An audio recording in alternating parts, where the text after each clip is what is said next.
Buying isn't owning, and piracy isn't stealing. And as a pirate, last time I checked, you disagreed with those statements. Thank you.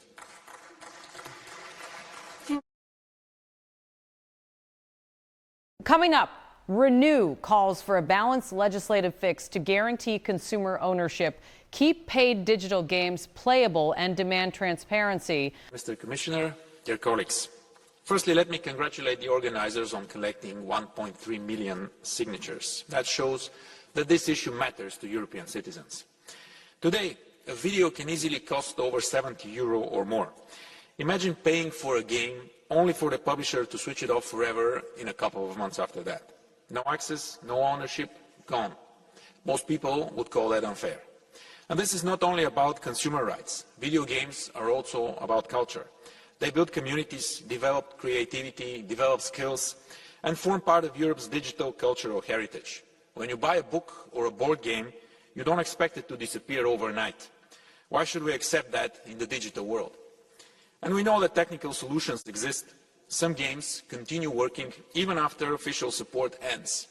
It's about keeping games playable, about responsibility towards consumers. They deserve transparency and legal certainty. This is why the Commission should look for a balanced solution for consumers, publishers. 3 million Europeans signed the Stop Destroying Video Games initiative. They deserve our serious engagement, and they deserve it in good faith. Let me be clear about what this initiative asks.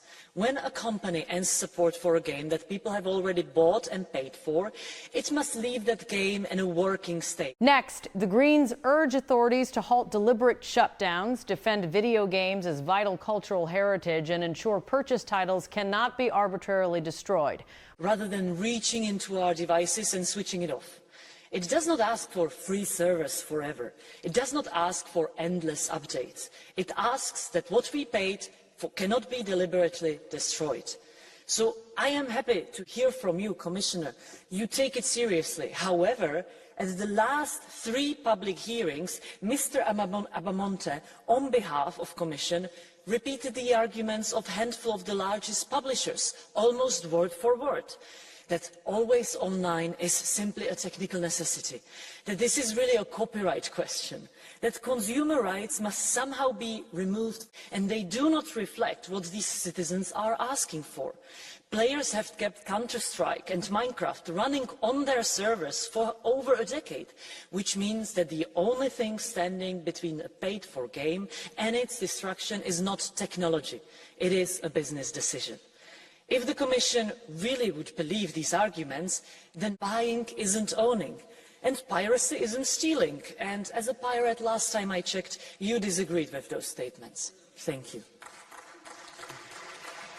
Finally, left and civic speakers warn of lost creative work and decry ideological meddling alongside aggressive monetization, urging protections for players and creators. This would be unthinkable for Phil. So this is exactly what's happening to video games, Concord and many others. Players have paid for these, and suddenly, overnight, they disappear. No explanation, no compensation. Et derrière, il y a des développeurs, des graphistes, des compositeurs, des scénaristes. Chaque jeu supprimé par cupidité. Aujourd'hui, avec l'initiative Stop Destroying Video Game, plus d'1 million de citoyens nous demandent une chose simple, que les jeux vidéo ne puissent pas disparaître.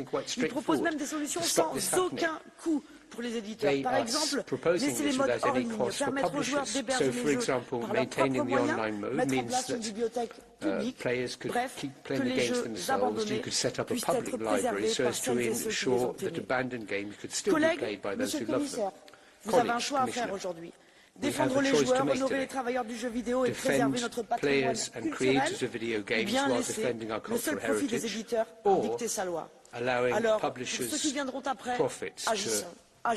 Wokeness and aggressive monetization is destroying video games. You wanted to talk about what's destroying video games here in the European Parliament.